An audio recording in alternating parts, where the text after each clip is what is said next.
Well, good evening, folks, and welcome back to the farm. I am back in the tractor here. I swear, this is not my new recording studio.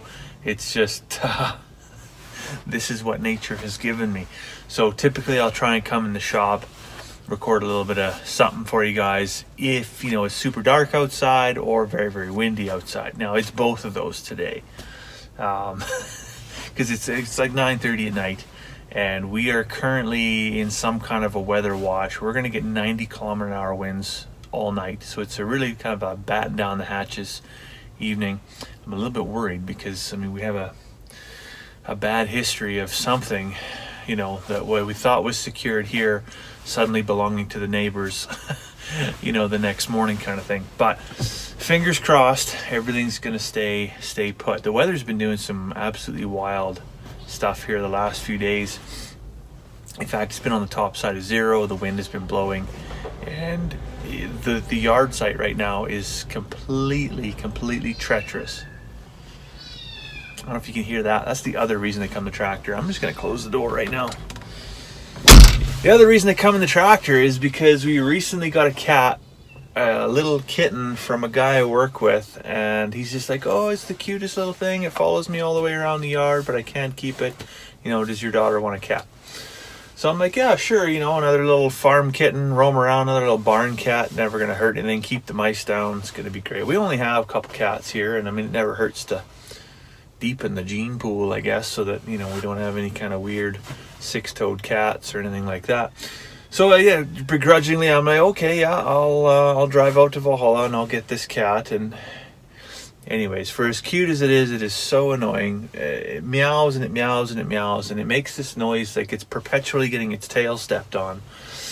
But so that's one chat. That's why I come in the tractor, because I can close the door and it's still quiet and I can still chat with you folks, and it's not just meow meow meow. But anyways, yeah, that's why I'm in the tractor. And we named the cat, we named it Took, because we already have one called Mittens. So we have Took and Mittens. Kind of a little funny little thing we have going on here. But anyways, what's going on the farm today? Today is grocery day. Not that we sent the wife to town for groceries or anything like that, but no, Monday evenings, I'll usually try and collect from a local grocery store any of their surplus food, and then Tuesday is when everything kind of gets unpacked and organized and goes to wherever it's going to go, whether that's pigs, chickens, dogs, you name it, what have you. And so this week I was able to intercept from on its way to the landfill, mind you, right? All the stuff goes to the landfill, and it's going to sit there in an anaerobic state and off gas and create methane, and super bad for the environment. Notwithstanding the fact that everything's wrapped in plastic. And that's a whole nother problem. Packaging industry is the devil. Anyways, back on track. Yeah, intercepted about, what would it be, 50 to 60 pounds of fruit and vegetables. Fresh fruit and vegetables. I shouldn't say fresh. Fruits and vegetables have reached the end of their shelf life. That's not to say they couldn't go back in your fridge and probably, still be edible for some time yet. So do we have any concern feeding them to pigs, chickens, what have you? Absolutely not. And then we also intercepted about 30 pounds of baked goods. So that's bread, buns, bagels, little pies and cakes, muffins, things like that, that are all fantastic for the chickens or the pigs. Now, we've already sent our pigs to butcher. We already got the majority of that pork back from the butcher. They butchered on November the 11th. I was surprised, actually. Because it's a stat holiday and it's Remembrance Day of all things. But they phoned at 6 o'clock in the evening on Remembrance Day and said, hey, like your pig's cut and wrapped. Come and get everything that's not getting cured. So that was the 11th. And then today I was just like, man, like I haven't heard anything from the butcher shop. So I wonder where our bacon is. So I phoned over there and she put me on hold, and I must have been on hold for like 7 or 8 minutes. And she finally comes back on. She's like, yeah, it's ready to go. I'm like, okay, I'm not going to demand an explanation as to why it took so long, because you know what? I probably should have phoned earlier too. So anyways, tomorrow Carmen's going to go get that stuff. So we'll have somewhere close to 70 pounds of ham and bacon coming back to the fridge, or the freezer. So that's pretty exciting. Anyway, so yeah, so there's no pigs on the farm here right now that can eat the fruits and vegetables that we get from the grocery store. And so we got all the fruits and vegetables, and then we got all the baked goods as well. And so earlier today, I sorted all the fruits and veg, and I take that directly to the chicken house and basically dump it right on top of the deep litter. And the chickens will sort through and peck and eat whatever they want, and they'll just go to town. They'll probably eat out of 50 to 60 pounds. They'll probably eat well over half of that, like within the first 2 hours. Like they'll just absolutely gorge themselves because it's just such a wonderful treat. And then they'll probably have that all cleaned up by midday tomorrow. And then there'll be some stuff like, you know, melon rinds and things like that they're just not gonna. No, I mean, I wouldn't want to either. So, and that's totally fine. Because it all just gets mixed in with the deep litter, right? So that's a very hot composting process, breaks it down very, very quickly. And it just kind of helps to feed the microbiology in that compost, in the deep litter. That helps contribute to the overall heat source that will help us keep our chicken house warm when it's 50 below here in February, right? So that's a pretty important thing. Now, I have had some questions about that, about feeding fruits, vegetables, things like that in the chicken house, and if they don't eat it all, does it go bad, and what does that do for fungal growth, and what does that do for bacteria?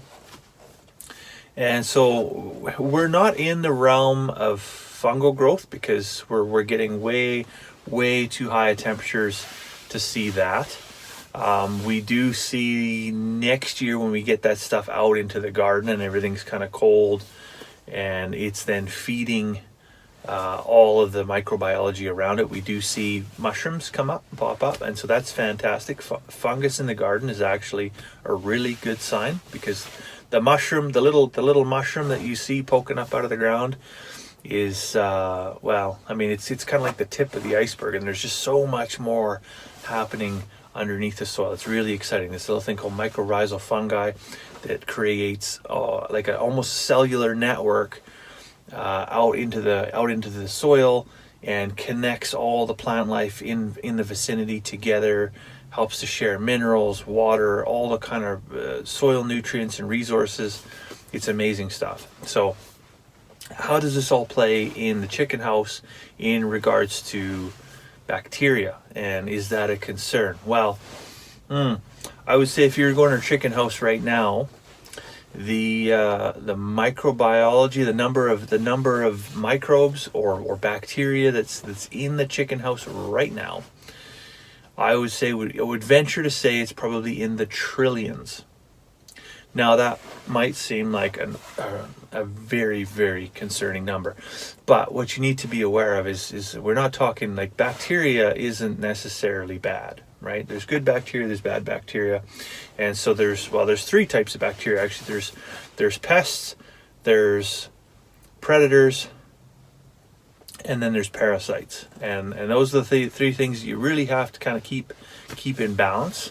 And so if you're to just take your unwashed hand, as it is right now, your unwashed hand, because I just literally went and fed the animals, so I'm pretty sure I got some chicken shit or sheep shit under my fingernails. It's just the way it is around here. But anyways, there is more bacterial DNA on the palm of my hand right now than there is human DNA in my entire body. And that's the reality of your everyday. So all this hand sanitizing you're doing, right? How many times a day?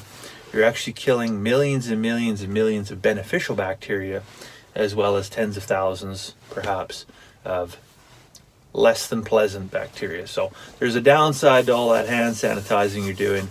Hand washing is probably going to go a lot further. So it is not super concerned at all with the activity in the chicken house in regards to bacteria, because it's beneficial bacteria. It's working to compost. We're getting way over the 130 degrees Fahrenheit, so we're killing off a lot of that bad bacteria. Anything we're not killing off, we are seeing the beneficial bacteria, the predatory bacteria, come in and clean house on the parasite load, on the pest load, And so when we put that stuff out in the garden in the spring, because it's at, well, we reached temperatures last year of 160 Fahrenheit in our compost pile for sustained for well over a week, which is a bit too much, in fact. So fairly confident that you could pretty much go and eat your dinner in the chicken house, and there's going to be no bad germs on it. But yeah, so what we have left is the baked goods, basically the breads, the buns, the little cakes, things like that. And we'll just let that kind of go stale. It's not going to mold because it's open. All the bags are open now, and it's going to dry out. And then we'll feed that over the next 2 or 3 days once they clean up all the vegetable matter. We don't want to throw a bunch of bread and stuff at them, right after they get the vegetables, because, then they are going to leave more than what they need. And then what that can do is actually mess up your moisture balance a little bit in the deep litter.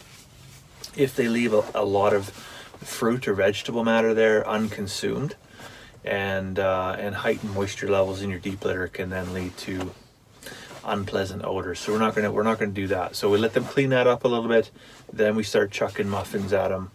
And largely, on a good week, we probably wouldn't have to feed the chickens. Well, it's not we wouldn't feed the chickens, but we wouldn't have to feed them commercial layer feed or any kind of a ration or anything like that, because they're getting fresh fruit and vegetables pretty much all week long, and then getting lots of baked goods as well to fill in the gaps. They have a very, very balanced diet throughout the week.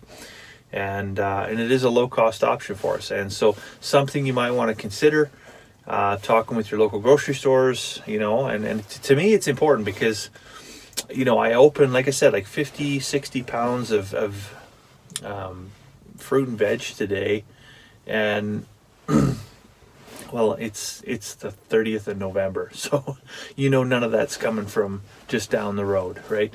The majority of the stuff that was open today, things like lettuce, peas, any kind of vegetables, primarily is coming out of the States. Well, most of the fruits are coming out of the States too, with the exception of a few things that are still, like tomatoes, I guess, coming out of southern BC, and they're grown in a greenhouse. But largely this stuff is grown in a place called Salinas in California. So it's got some miles on it. And I have a bone to pick with the food industry in general, how they take such an issue with livestock contributing to greenhouse gas emissions, and in reality, we're shipping all this food up that's not getting consumed, and then it just goes in massive dumpsters and goes to the landfill and sits there in an anaerobic state and will off-gas methane. And then, of course, we have massive emissions coming from our landfill sites that goes unchecked, and it doesn't need to be that way. It really doesn't need to be that way. On top of that, of course, if you're going to ship something across the world, you got to package it. And so for 60 pounds of vegetables and 20 or 30 pounds of baked goods, you're looking at 15 to 20 pounds of packaging, plastic packaging, which largely for the most part is non-recyclable plastics, or plastics that are, they're got adhesive stuck to them, and so there's no way you can really just easily take that to the recycling and they can just process it. Most of the places will just say, there's nothing I can do with this, and it just goes straight back to the landfill again. So not very effective anyways. So we're pretty happy here on Grocery Day to intercept a couple of things and maybe keep some stuff out of the landfill and keep some healthy, happy chickens. And certain times of the year when the pigs are here, they love it as well. Every once in a while you'll intercept a good steak, and the dogs just absolutely love that too. So it's kind of a win-win. But yeah, I think that about wraps it up for this evening. I've already had my cup of tea, and I'm just praying that we don't lose the roof off the house or the shop or something crazy tonight with all these wild winds. But I'll let you go for now. I hope you have a fantastic evening, and we'll see you tomorrow.